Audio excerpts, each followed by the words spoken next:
Okay, good evening everybody. I hope everyone's having a wonderful day. So today I'm going to be picking up from where I left off last day, where I was introducing you to the idea of quicksort.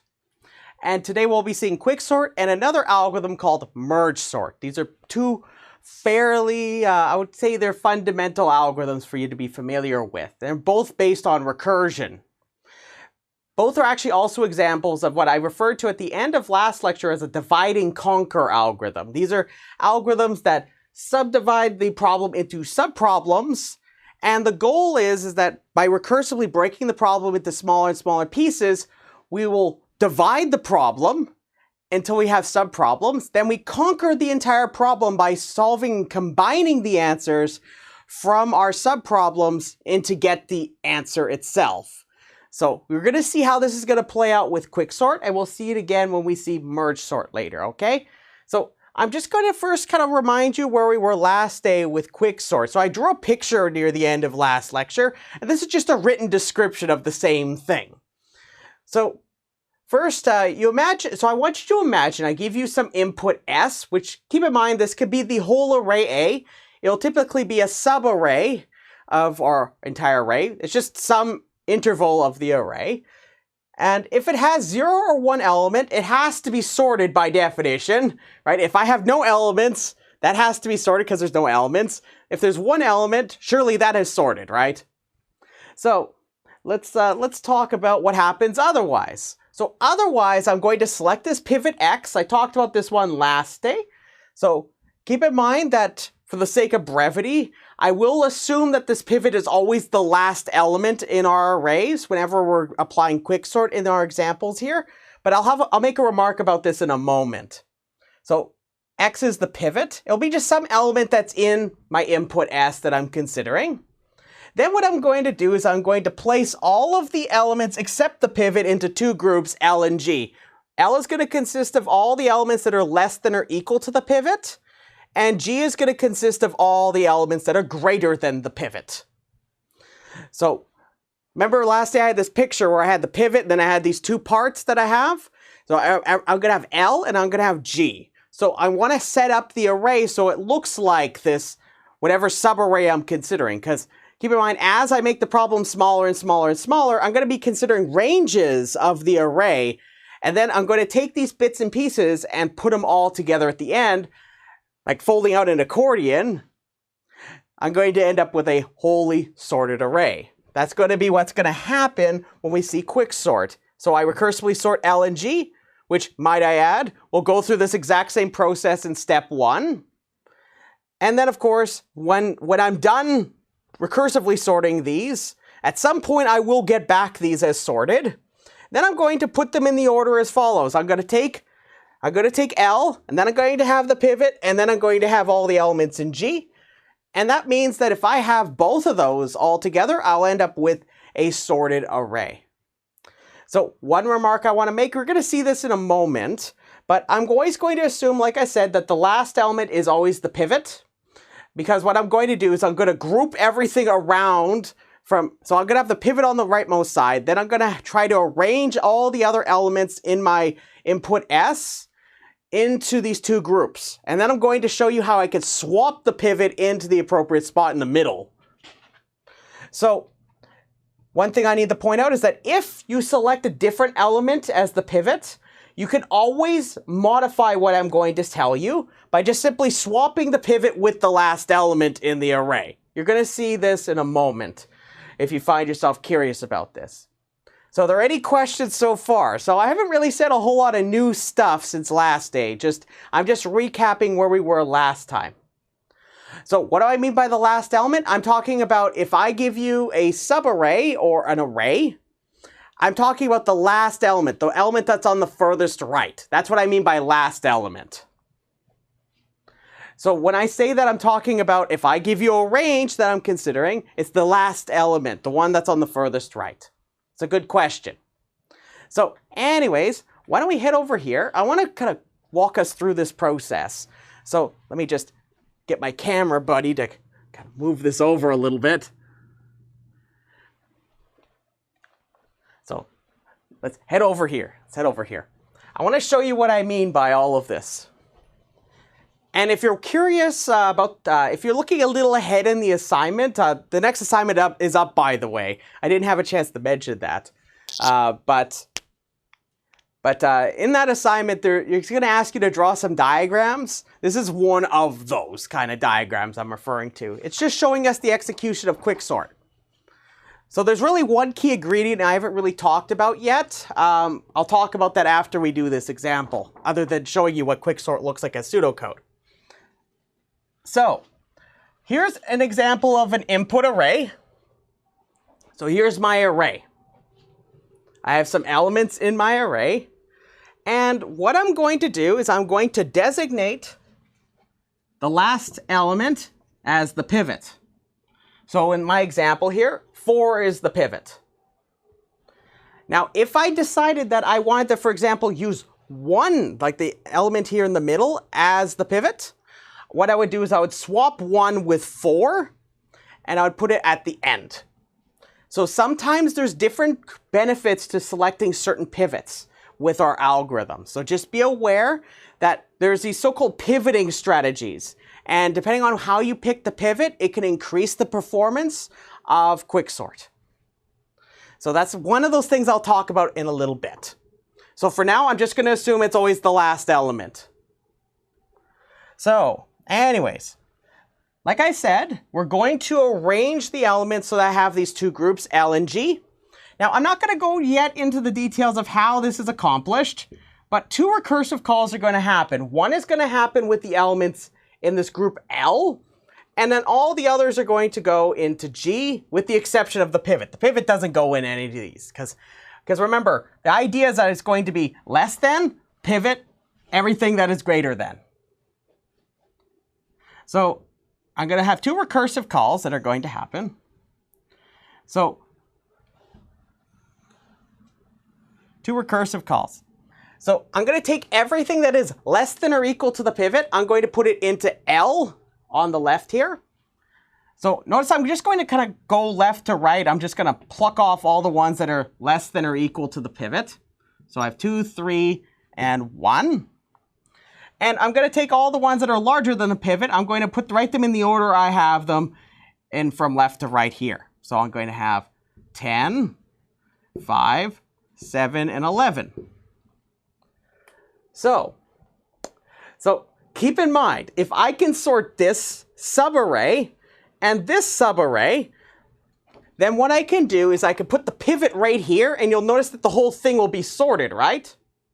So what I'm going to do now is notice that the number of elements still isn't quite small enough. So you know I'm going to have to do a little bit more work here. So I'm going to, as I said, there's 2 more elements here. So I'm going to select the pivot. It's always the last element in our case. Now, if you were selecting a different element for the pivot, for example, you're picking like the middle one, the middle element, you would swap that with the last element that would be present here. You would just do that every single time when you're selecting out the pivot here. But in our case, just to keep it simple, I'm always going to pick the last element here. It's a very traditional way of presenting quicksort. So anyways, I'm going to do the same exact thing. Since I have too many elements here, I'm just going to pass it along and say, hey, look, this could be done a little bit easier. So I'm going to have it where I'm going to have my pivot here. So now I'm going to put all the ones that are less than the pivot in my group L, and then I'm going to have all the elements that are bigger than 1 in the right. Now you'll notice here, but based on my choice of the pivot, this less than or equal group is always it's not going to have anything in it. So question. So every time in quicksort, if we pick the middle one, I have to swap it with the last element. Exactly. That's what I'm telling you. Exactly. So if you pick the middle one every single time, so keep in mind this is a feature you can add into quicksort, and since it calls it recursively, it'll always perform this swap. So keep in mind that it isn't just something that happens at the beginning, it just happens every time when you have one of these subarrays. You would pick the pivot, then you'd swap it into the last spot. It's just to make one of the subroutines for our algorithm much easier to program or describe. So, which I haven't talked about yet. You'll notice that I've sort of just assumed that I'm grabbing these and putting them into what tantamount to buckets almost. So I have to tell you how to do that in a little bit. So now, I have none that are less than or equal to 1, but I have all of the other ones are definitely larger. Now I must stress that when you're making these recursive calls, you would work your way down this side first, but for the purposes of time, I'm doing it level by level so that way you can see what exactly is going to happen overall the entire computation as opposed to the order in which it occurs recursively. So let's see here. So I have 11. So all the ones that are less than or equal to 11 are all going to go in here. I have none that are larger than 11. So that's going to be empty. But I have 10, 5, and 7. Notice that in both of these cases, I still have 2 or more elements. So I'm just going to recurse again. So notice that I have 1 element that's less than the pivot here, and none right here. And then I have, of course, 1 that's less than the pivot, which is 5, and 1 that is greater than the pivot, 10. So you might say, Dan, how is this going to play out now? You broke down the problem into these very, very, very small pieces now. So notice that when I did the recursion here, keep in mind, you'll see in the pseudocode that the order it'll do it is always the left one first, and then it'll apply the right recursive call. So if you're curious about the order, I encourage you to think about what order these are all being done in as an exercise. So when I do this, notice that I have here an array, a subarray of length 1. So it's just one group. It's already sorted, right? This is already sorted. That's already sorted. In fact, this has no elements in it. That has no elements in it. That has no elements in it. All of these are sorted, right? So I can use that information to help me sort the bigger or larger subarrays. So what I'm going to do now is I'm going to flip this entire diagram on its head. So now instead of having where all the arrows are pointing down, I'm going to point them all up. So prepare yourself. So I'm going to show you how it's all going to come together. This is the conquer phase. So what I would refer to as the divide phase of the quicksort is this downward process of subdividing the problem into smaller and smaller problems.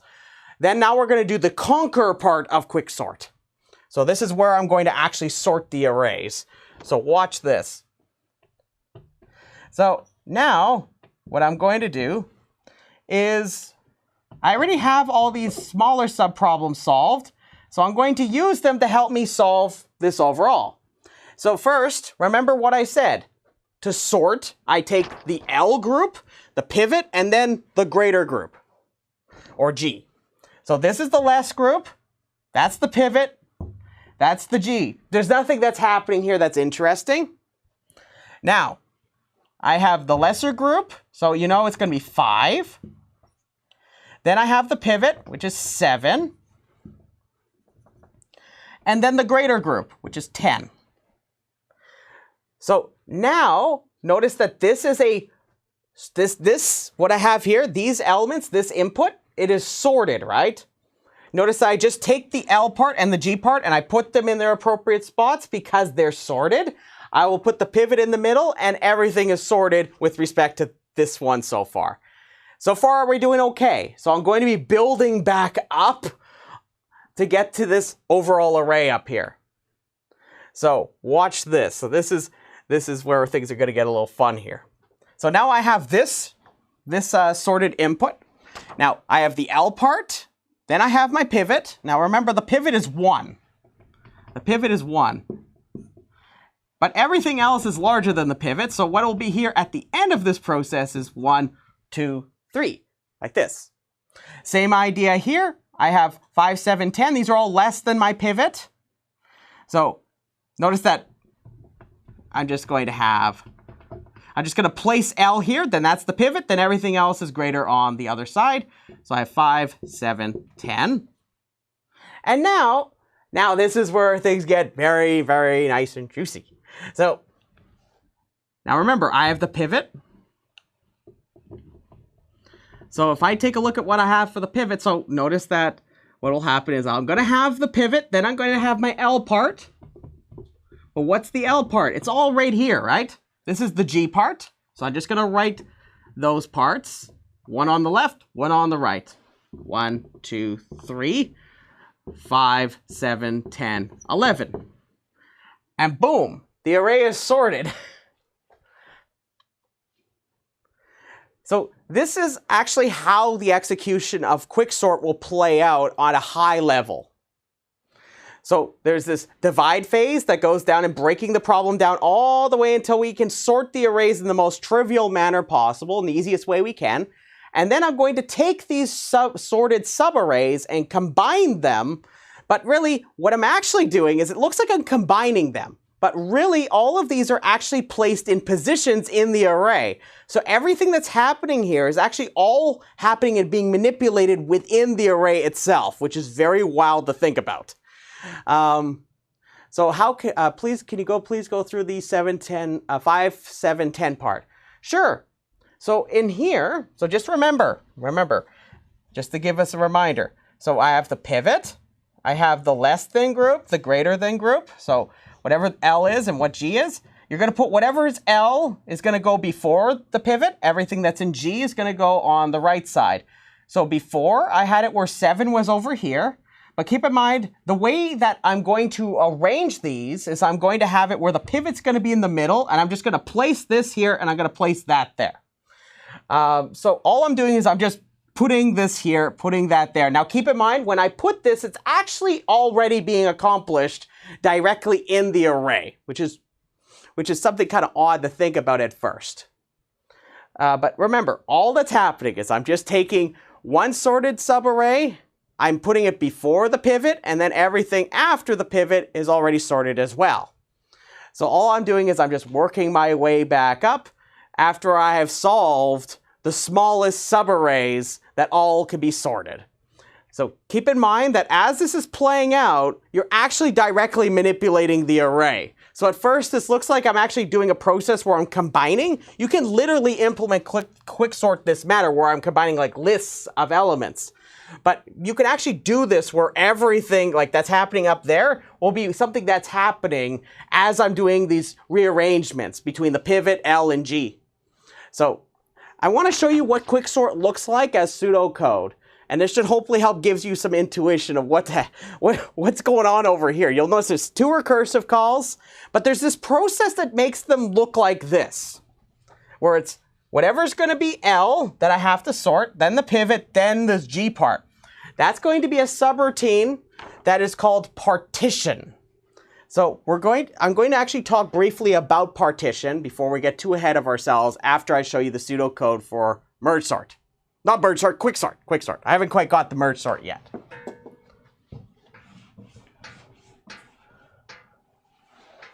So just remember, this is all happening under the helm of recursion right now.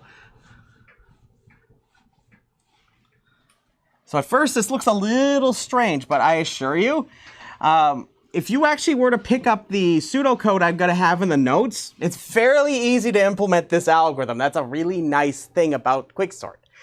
It's quick and it's simple to implement. Hence its name. I don't know, maybe it's a selling point.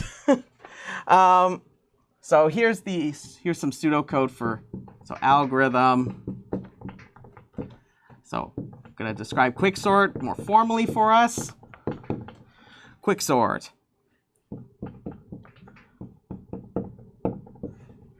So you're going to have an array A of n comparable objects.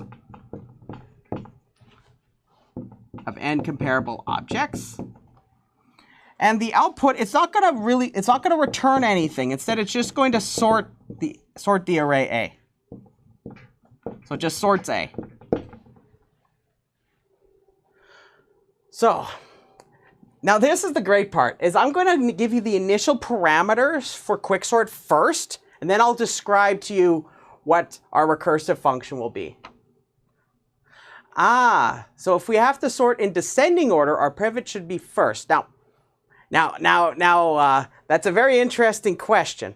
So remember, we're dealing with comparable elements or comparable objects. If you wanted to use make it so it does it instead of in the opposite direction from largest to smallest as opposed to smallest to largest. What you could always do is redefine what it means to be comparable. So for example, whatever is less than is greater than, and whatever is equal remains equal. So if you ever wanted to flip around, like, oh, I want it from largest to smallest, it's just change the definition of what comparable is. So if I have two numbers, I want to be able to say the larger number comes before the smaller number, etc., etc. That's a very simple way of modifying quicksort, but I don't want to meddle too around with the pivoting because I'm going to show you why I put the pivot in the last position. There's several other ways you could get this where the pivot is in the first position, but I'm just going to try to keep it simple for us so that it's very easy to implement, but also I don't want to make this more complicated than it needs to be. So this is going to be a driver function. So it's going to call our recursive algorithm. I'm going to call it QS. So it's going to take in the array A. It's going to start at position 0, and it's going to have a start range and an end range. So it's going to start in 0, and it's going to go up to n minus 1. So let me describe now this quicksort part. So when you try to sort with this, actually, let me make sure I put A here. A, and like that. It's going to call QS. Now, QS is actually quicksort. This is just a driver function just to make sure that you have this correct initial parameters for what we call quicksort. Because quicksort has, just like binary search, remember, had a low and a high value. A quicksort is very similar in that vein, except it has a start and an end range. So we're going to have algorithm quicksort. And we're going to have the array A. We're going to have a start and an end. So as input, it's going to have array A, a start, and end interval, which these are integers. And the output, so all this is going to do, this recursive call is going to sort a part of the array. So what it's going to do is it's going to actually sort. It sorts A sub start all the way up to A sub end. So every time this gets called, it's going to sort whatever from the starting index I give. In this case, it's 0 for the initial call to n, which is the last position of the array. But every time I make these recursive calls, these intervals are going to get shorter and shorter and shorter and shorter until I get down to just having one element or no elements. So just be aware of that. So you might ask, Dan, this has to be a really complicated looking algorithm, right? It's not really at all. So this is where it gets a little bit fun. So I'm going to check if start is less than n. This is just to ensure I have at least 2 elements to sort. So if start is less than n, we're going to, now this would be the step. So I'm going to write it in blue just to make sure I'm very clear that this is just an optional part that you can augment this quicksort with. Is that you can select. So you can select position pivot. This is a lot fainter than I was expecting. Select position pivot. Swap A sub pivot with A sub end. So just to reiterate, it says select position pivot. So this is the pivot you're picking. Swap it with, swap A sub pivot with A sub end. So this will just swap, like I said earlier, it swaps the pivot's position with the end one. So if you ever pick a different pivot, because there's different ways you can select the pivot in quicksort. If you ever find yourself, so what's the difference between the left and right? This is calling that over there. So this is going to call our recursive algorithm that is quicksort. But quicksort has some initial parameters to it that require me to define them. Just like when I had binary search had a low and a high value, or a lower limit, upper limit, or a lower bound, upper bound. I have to define those for the initial call. Otherwise, I don't know what start and end should start off as, right? So now, after you've done this, you're going to apply this subroutine called partition, which it takes the array A, it takes the ranges start and end. Now, what this subroutine does is it returns the position of the pivot. So where the pivot would be. So remember my picture. So remember I had this picture where I have the pivot, and then I have everything that's less than or equal to the pivot, and then I'm going to have everything that's greater than the pivot. What this position P is where this is. That's what P is going to be when I return this from partition. So partition's job is going to set up the array, the range here from A sub start to A sub end, and it will arrange the elements so it looks like this. And it'll just tell me where the position of the pivot is. Because keep in mind, the pivot might move around.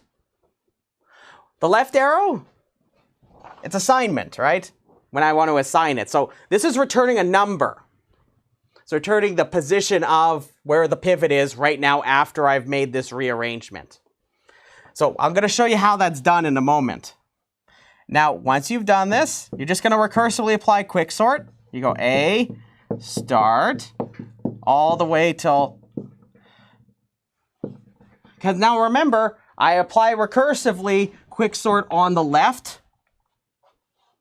And then I'm going to apply quicksort on the right, but not on with the pivoting included, right?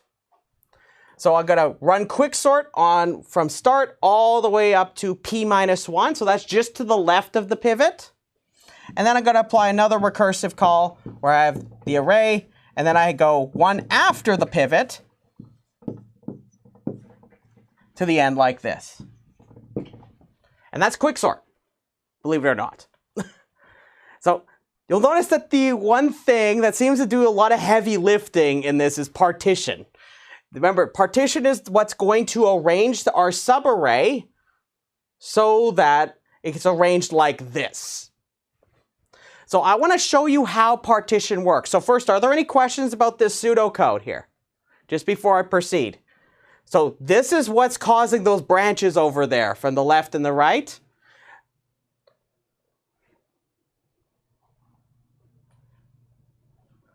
The last two functions, this is recursively applying quicksort. So this is on the left part. So remember, this is the recursive call that's going to sort L. So remember, this is L, this is G. So I'm saying sort L and then sort G.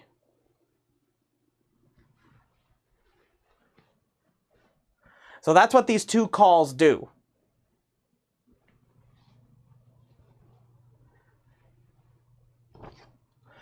Well, so remember, we select initially the pivot to be the last element. But what I want to do is I'm going to make it so that the pivot's in the middle, well, potentially wherever the middle might be. I'm going to have everything that is less than or equal to x on the left of it, and everything that is greater than x on the right of it. So that's what P is. It's going to be the position of wherever the pivot will be after I've done this process. So before I apply partition, the pivot will be A sub end. So that's where A sub end would be before I reconfigure it to look like this. So you're going to see what I mean, what partition will do. So let's talk about partition. Now, I will tell you up front, partition does a lot of the heavy lifting for this algorithm. If you were to look at the pseudocode for partition, you'd be like, Dad, that's like cheating. Like, you put all the stuff that's going on with this quicksort in partition. Now, it's actually not that bad. It's not bad at all. I want to give you the idea behind what we're going to do with partition. So the key root subroutine is this partition one. So I'm going to say one key part of quicksort is the partition.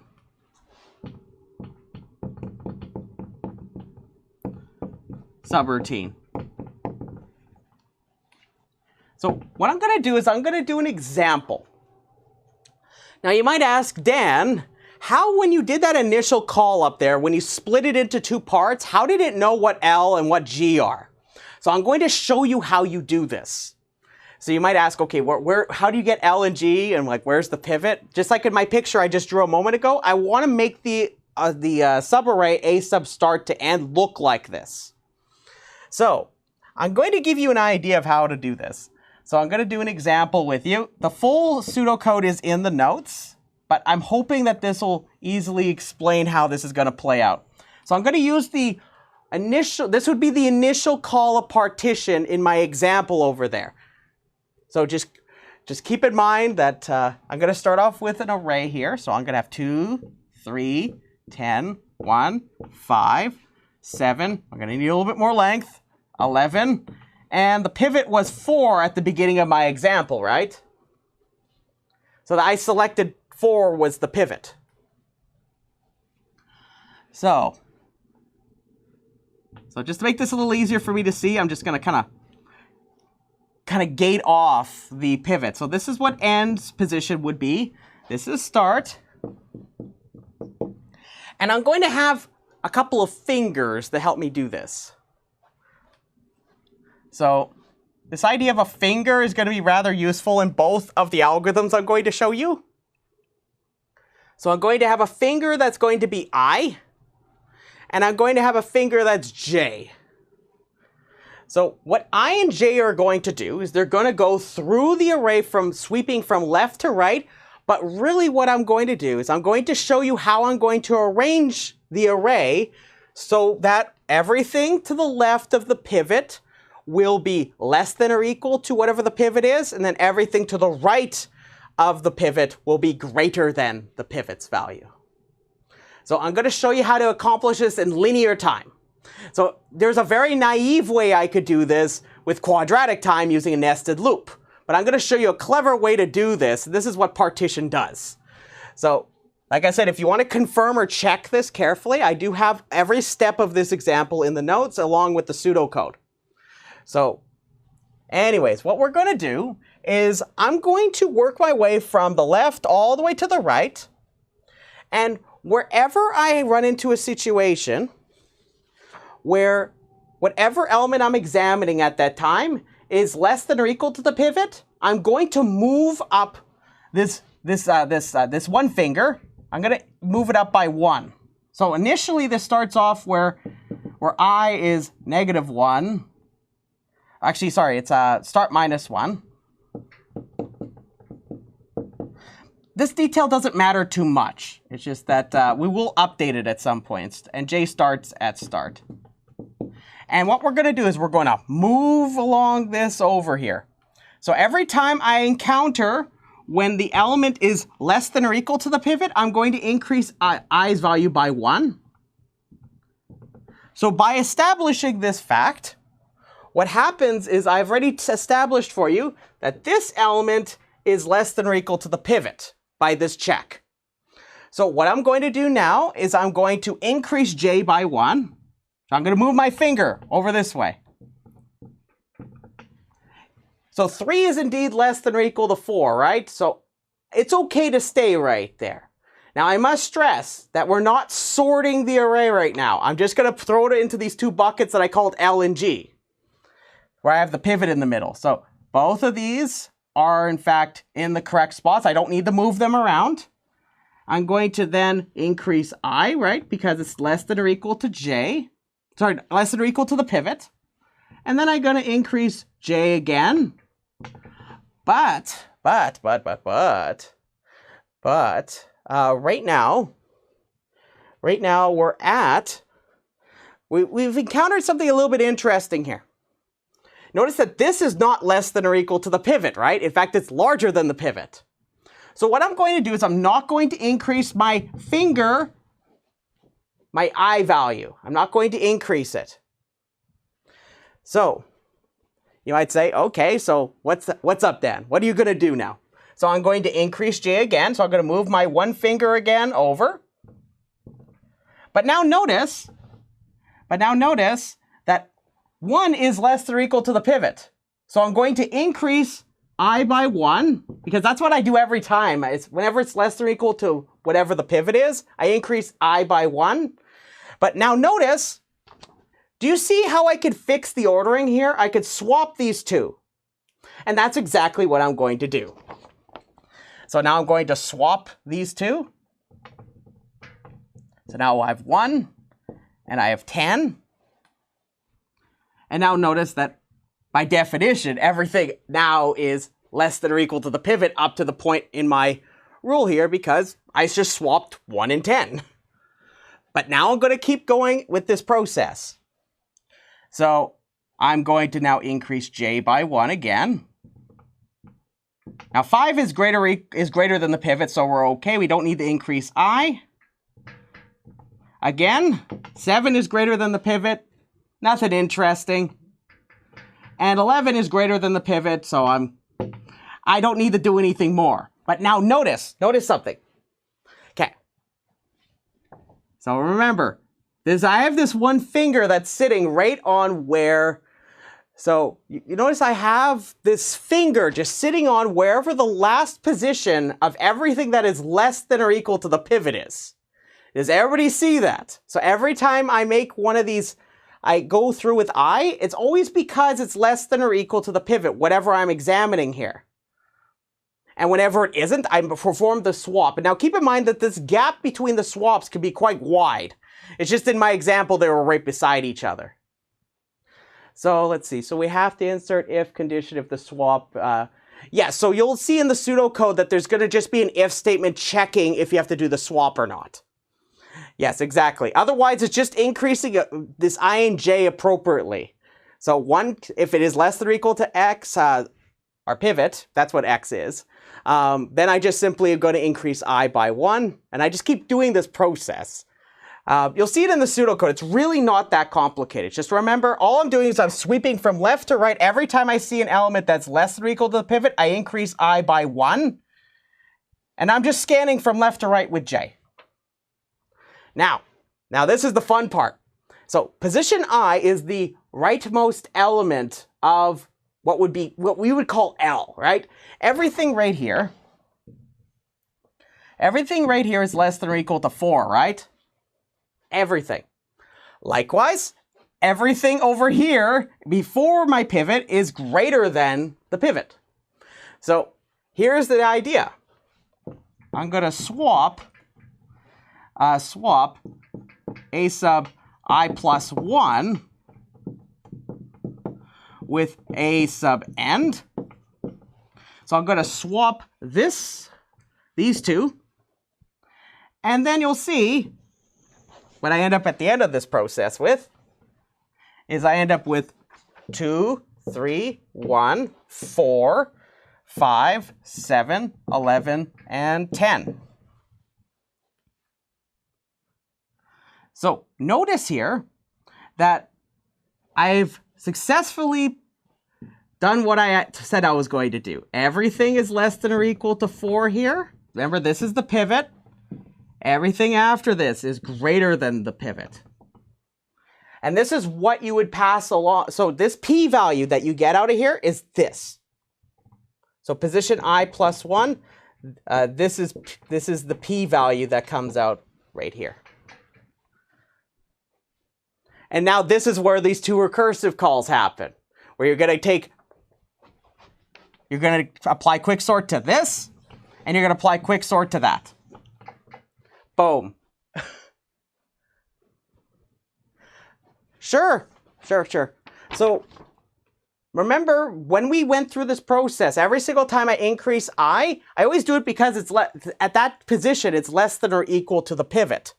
So notice that the next position over from here is when I have it where I have elements that are greater than the pivot. So what I do is I take the element that is the pivot, I swap it with that one, and now everything will be set up in the way that I had exactly in my picture, right?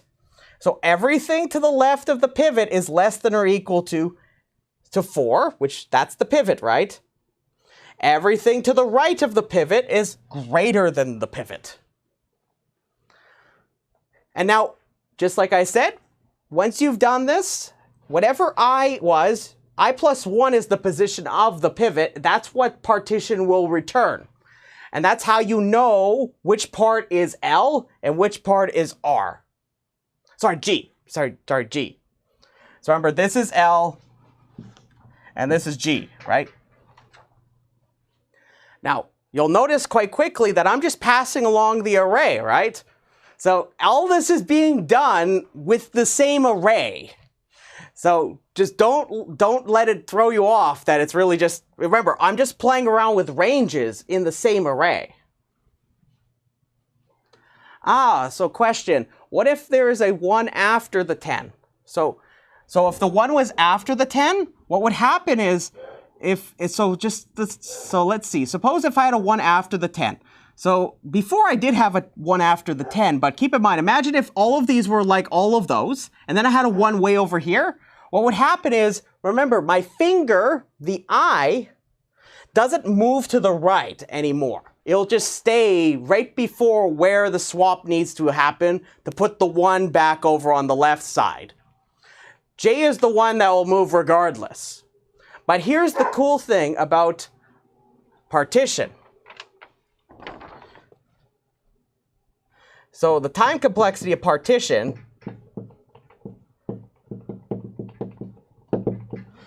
if you've thought about the process I did, every time I do this, it's for each value of J. So notice that the time complexity is linear in the number of elements over the range. Or put more simply, it is at most big O of n, where n is the total number of elements. But keep in mind, it's often helpful to think of it more like you're talking about just the subarray, the range you're currently looking at. So that's a very important piece of quicksort, is this partitioning process. So are there any core questions about partition before I proceed? Because I want to talk about analyzing quicksort, because that's everything about quicksort, believe it or not. It's actually, quicksort, like I said, it's a very, very interesting algorithm for the sake that it's easy to implement, and it's all really based on an idea that's quite intuitive if you think about it like throwing 2 buckets together and you're just like, hey, look, I'm just going to try sorting the buckets, but I'm going to keep making smaller and smaller buckets that I could sort. Then I could just put them all together at the end by dumping them out.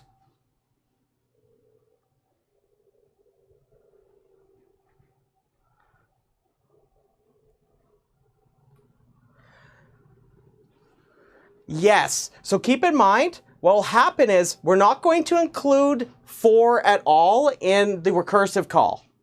So what will happen is, quicksort, for example, when I apply this, what will happen is it will apply quicksort as I wrote it here to only this range. So this will become, so this position, whatever this is, this becomes start's position, this is end's position.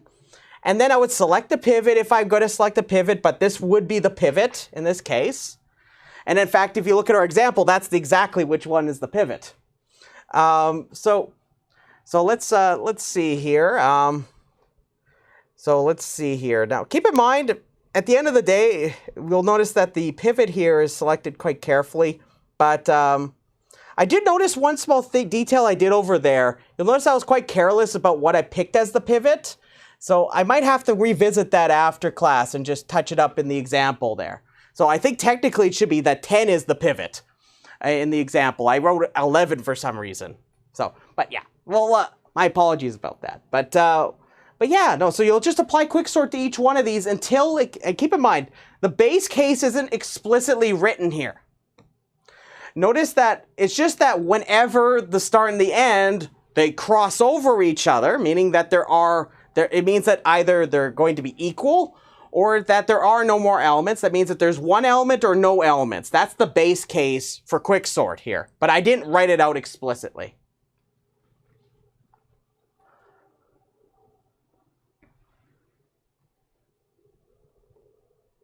Yes, so that's what P is. So I plus 1 will be P.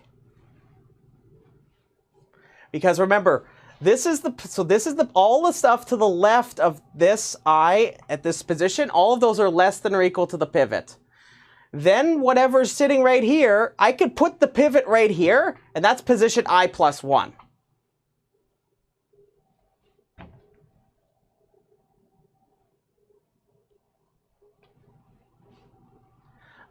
So question about keeping track of elements. Let's see. After swapping as well, there are more elements less than 4. So we'll talk about why there might be sometimes more elements on one side than another side. It all highly depends on the selection of the pivot. So we'll talk about that in a little bit, okay? So let's talk a little bit about the analysis for this. Now, I'm going to focus primarily on the best case, average case, and the worst case. Now, rather than going into deep details about this, there's just 2 pieces of intuition I really want you to have. Is that, remember, it does this partition process. This will be linear in the number of elements in this range, which is at most big O of n. These 2 recursive calls, depending on how the pivot is selected, will have different sizes or numbers of elements, like we're maybe alluding to here. They might have different sizes. One might be much longer than the other one. That's very real and possible with quicksort. So we're going to talk about how that might influence the running time of quicksort and how it exactly pops out. So let's head over there.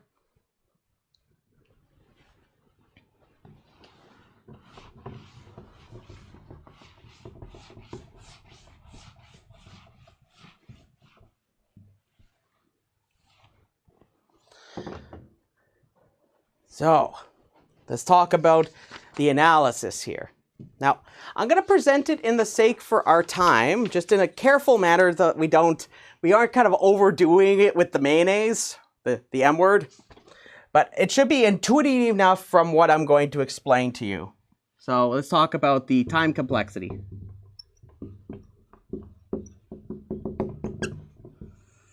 Okay, so we're going to talk first about the best case. Because we talk about different sorting algorithms, usually best case, average case, and worst case do come up quite often. So I want to bring it up as for the sake of discussion here.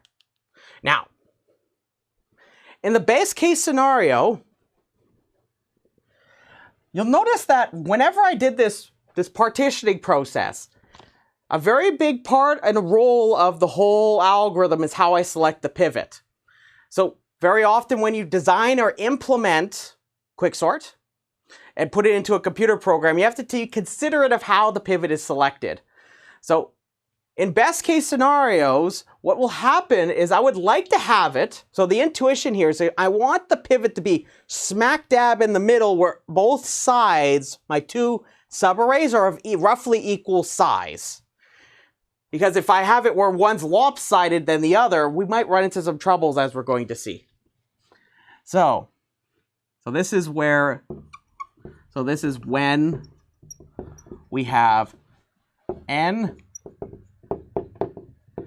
distinct elements where the pivot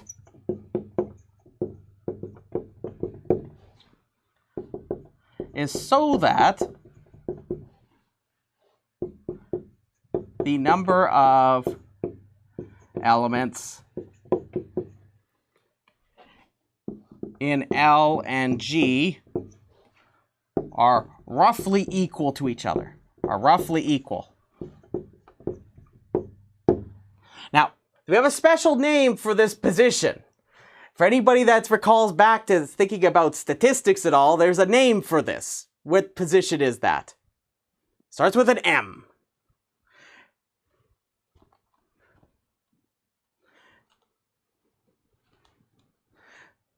It's the median, yes.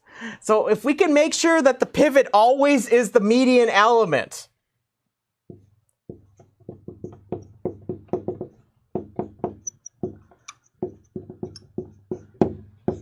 the middle element, the one, so if you were to sort the numbers from smallest to largest, the median is the middle positioned element. So roughly the middle. So you might ask, Dan, how does this play out? And beautifully enough, you remember I did that analysis with you with binary search? Somebody brought this up actually the other day. And they're thinking, okay, well, this reminds me a bit about binary search. And that's a very good intuition to have when we deal with this. So imagine, so I'm going to kind of draw this out, almost like what I had in my example. So I'm going to count up the total amount of time that happens based on partition, because remember what we did in our recursive and algorithm analysis. We ignore the recursion first, we count up all the operations that happen non-recursively, and then we incorporate the recursion, right? So I'm going to draw it pictorially for the purposes of time. So when I start this up, when I start up the algorithm, what I do is I apply partition, right? And I have n elements. So you know that this is going to take big O of n time, right? That's how long it's going to take the partition. Then I do 2 recursive calls, right? One to the left, one to the right. And if I pick a median element, they're going to be approximately a half of whatever was there before. So about half of each. Now I have a question for you. Now this is where it gets a little bit fun. Okay. If I'm looking at the partition, when I look at the running time of this, what would that be in terms of big O? So this is going to represent one of my recursive calls. So partition gets applied. So what would this be in terms of the running time? Yeah, it's going to be linear, but it's linear in the number of elements that are in the subarray, right? So it is technically big O of n. But notice this is actually also the other half of them, right?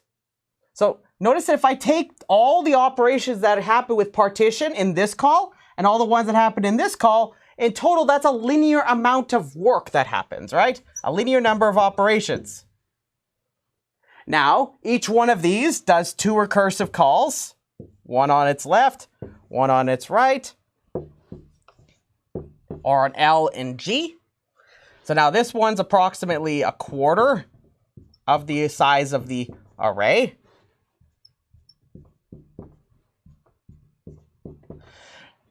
Do you see an interesting thing happening? Does anybody see anything interesting happening here? That if you sum up all of these, they equal n. Does everybody see that? Just like in my previous one, n over 2 plus n over 2 is n, right? But notice every time I play this out, every time it sums up to n.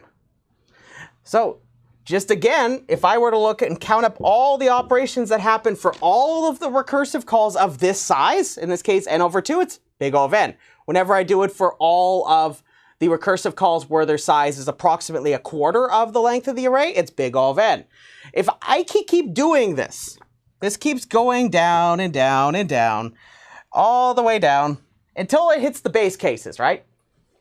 Now, I want you to look at the left side of this. Just ignore everything else except for the n over 2, n over 4, and then this would be like n over 8, this would be n over 16. What does that remind you of? It's logarithmic, exactly. Because remember, we've seen how that played out when we were seeing binary search, which that's how binary search actually subdivides. It always halves it, right? So you might ask, how many times does this happen? How many of these groups of recursive calls, so each of these sizes, how many times does that happen until I hit a base case? Well, it's big O of log n, right? So in total, notice that each one of these recursive calls, when I group them like this, it's linear, linear, linear, and how many times is that happening? Can somebody tell me what the big O here would be?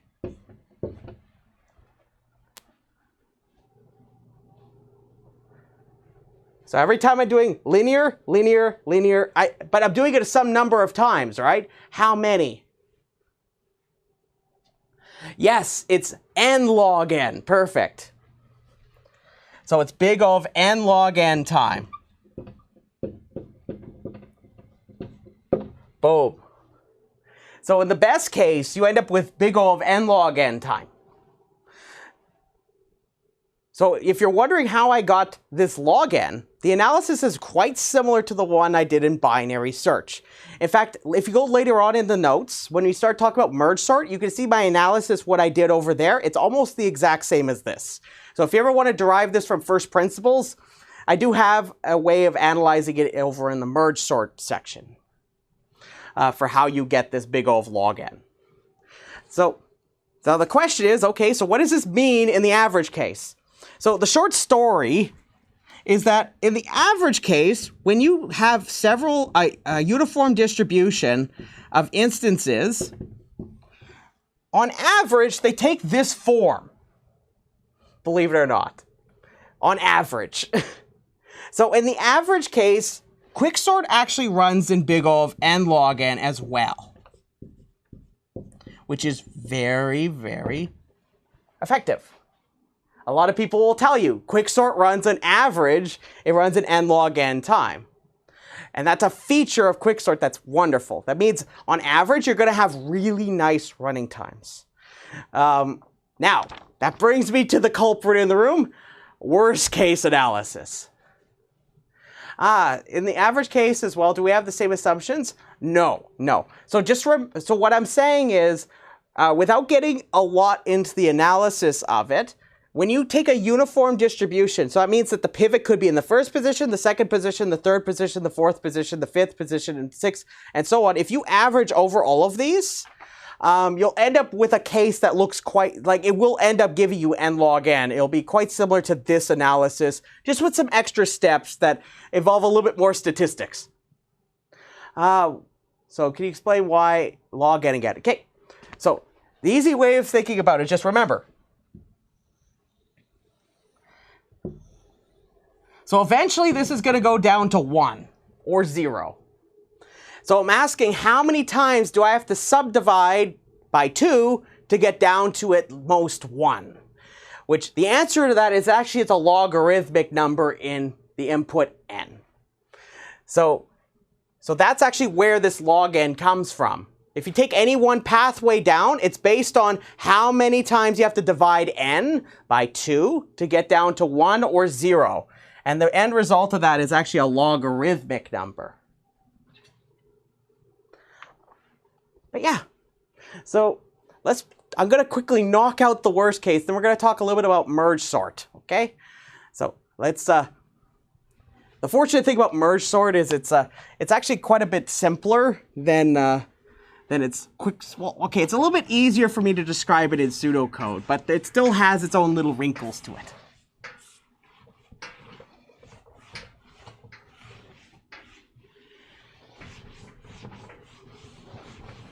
So let's talk about the worst case. So now the worst case, this is the nasty case, and this is what people will point at you when they say, hey, are there any drawbacks about quicksort? This is one of them. Now, believe it or not, a worst case instance of this problem is when the array is already sorted. So a worst case scenario is when the array is already sorted.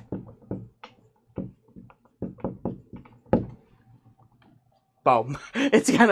So you might ask, okay, so how does this play out? So remember I have my two groups. I have L and I have G, right? So what's going to happen if it's already sorted? So imagine I have my array or my subarray. I have the pivot. I have my pivot X, and I go through this partition process. So everything that's less than or equal to the pivot most certainly will be right here, right? Everything that's less than or equal to the pivot here. Is there anything over here? Anything in G? So remember, this is L, Is there anything in G at all? No, right? So this is completely empty. There's nothing there. So that means that if I have n elements in my array, that means that you're going to have to recursively apply quicksort to n minus 1 elements.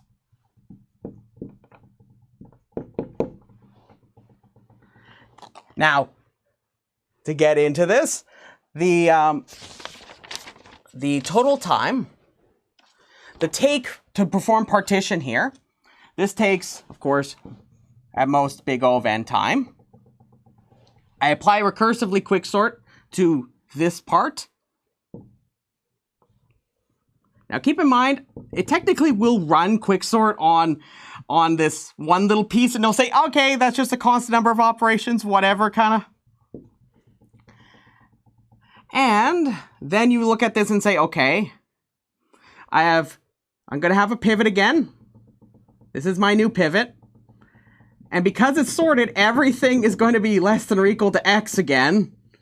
And that means that in my array of n minus 1 elements, this is going to take, again, something roughly big O of n again. And this will keep happening all the way down to when I eventually have 2 elements. So when I have 2 elements, everything that goes in L will have everything, then nothing's going to be on the right, right? There's nothing that's going to be in over here. So the question is, when I call this, it'll just be that I'll have 1 element and we're done. So when I have 1 element, I'm done. Now, if you're keen at looking at this, you can look at it quite quickly and say, okay, well, it seems like everything's linear in the sizes of each one of these subarrays, which if you look at it carefully, if you kind of glare at it, you can see that there's the arithmetic series in here. The one that goes 1 plus 2 plus 3 plus 4 plus 5 all the way up to n. But an easy way for me to just say this is that there are how many recursive calls? Well, I start at n and I go down to 1. So there are n recursive calls.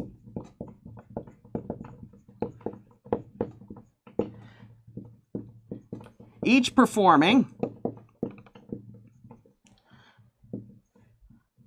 at most big O of n operations.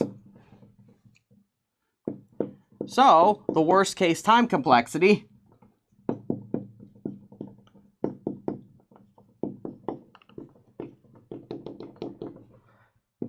is big O. Now, for each one of my recursive calls, I do n operations. So what's the worst case time complexity? So it's not like I had over there where it's like logarithmic.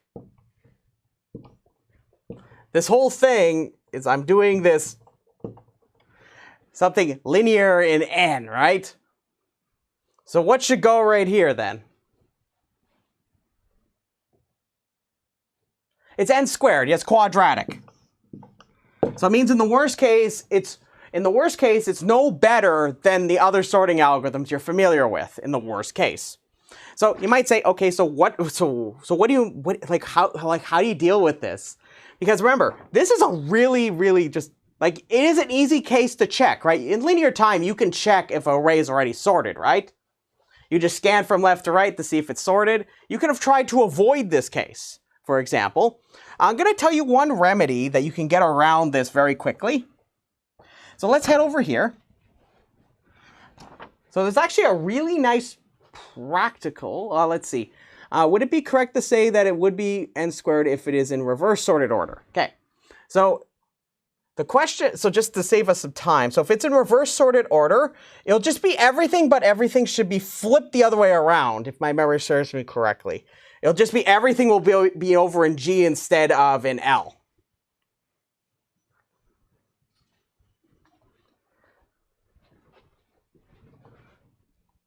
So let's talk about this. So I'm going to give you one practical remedy for dealing with the fact that, okay, so what happens if you pick a really bad pivot? There's a very nice simple remedy to this, and that is quite practical. It's a very common practice, but it is involving randomization, so you have to take onto the the fact that you're dealing with something that could potentially still lead to quadratic running times, but under expectation, it'll still work quite nice. Selecting a randomized pivot.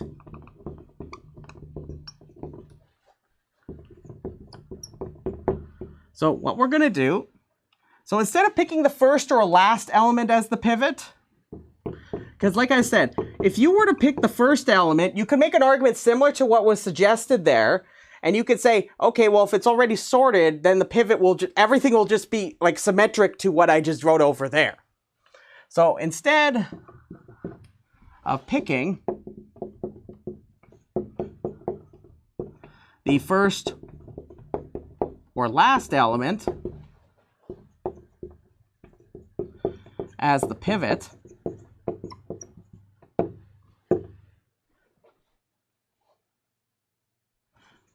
pick a random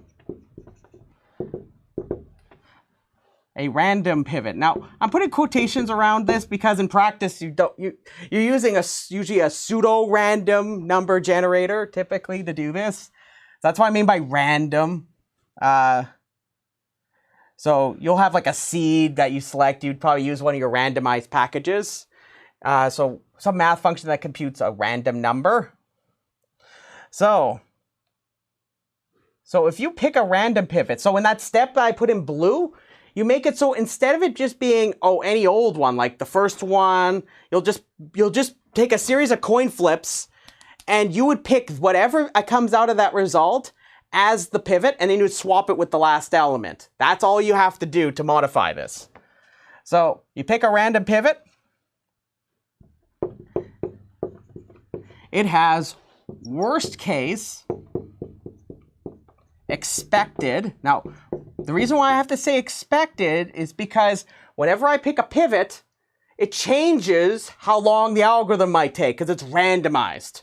So the expected is a statistical term just to say you should expect on average, for example, that the worst case that you're going to run into is going to be big O of n log n time. And if you're wondering how you would determine this, the analysis is quite similar to the average case analysis for quicksort, which analogously is quite similar to our best case kind of setup, where we have the splitting happening, but it's based heavily more on statistics. So just I want to mention a couple quick things. There's a couple other choices you can make about the pivot. So I just want to make sure I talk briefly about selecting the pivot.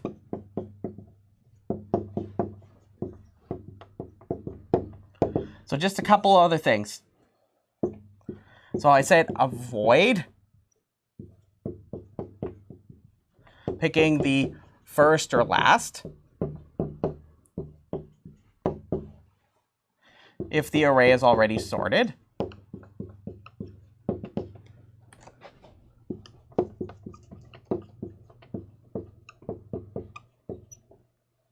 So this will, of course, if you have it where it's sorted, you're going to get worst case behavior quite quickly. So now, while it doesn't actually improve the worst case time complexity, a suggested choice, I'll say a possible improvement,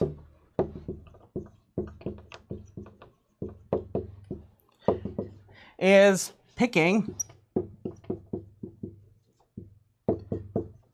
the middle element. Now, when I'm saying the middle here, I'm not talking about the median. I'm talking at the beginning of this process before you would attempt to sort them from smallest to largest. This is just literally the middle position. So you just take, similar to when you make a guess in binary search where you have the n plus start divided by 2, round it down. That's what position I'm referring to. You'll notice quite quickly that if you have a sorted array, picking this position will get you away from that worst case behavior very quickly. So that's one suggestion. So that's one suggestion I have. Now, so I'll say the best choice is the median position as the pivot. Now, there are ways to compute the median position efficiently. That's beyond the scope of this course, but I want to make sure you're aware that it does exist, that there is an efficient way to select the pivot in linear time, so that you can actually augment this quicksort that it always will pick the median pivot position. So that is a thing that exists, but I will warn you, in practice, the constant that it's suppressing in its big O is quite large. So in practice, you'd be better off just picking the random pivot. So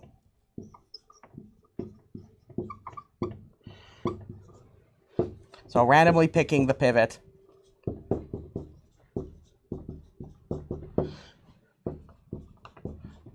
I'll say works well. So generally the intuition I want to give you is that you want to try to pick the pivot so that if you know anything about your input arrays, make sure you try to pick it so that it's close as possible to the median element, okay? So that being said, I'm looking at the time now. Now I wanted to talk about merge sort. Now, I have a quick question. If I were to say record like a mini video on merge sort, would that be okay with everybody? But I'll record it later. Because I want to make sure you have merge sort, and I will have it all in the notes already. But I want to make sure you see merge sort so you can do the final problem on the assignment. That way when we come back after reading week, we can start on a new topic. But yeah, it won't be very long. It's just that I have to make sure I cover that because you'll need it for the third assignment. But yeah, no. So we'll stop right here. I want to wish you a happy reading week. And if you need me, just stop by my office hours, okay? Or send me an email. So I'll say thank you very much. What will it be on the midterm too? It might be, yes. Keep in mind that actually, I will say this. The cutoff point for the midterm is merge sort. So after merge sort, that's where the cutoff point is. That's why it's important that you see merge sort. So yes. Yeah, so it will be on the midterm. Just, I have to go into more detail and figure out exactly in what context. But yeah, you'll get all these details next week. But anyways, that being said, I want to say thank you very much. I appreciate the reminder, by the way. I need to state that. So I'll say thank you very much and have a beautiful day. I'll see you later.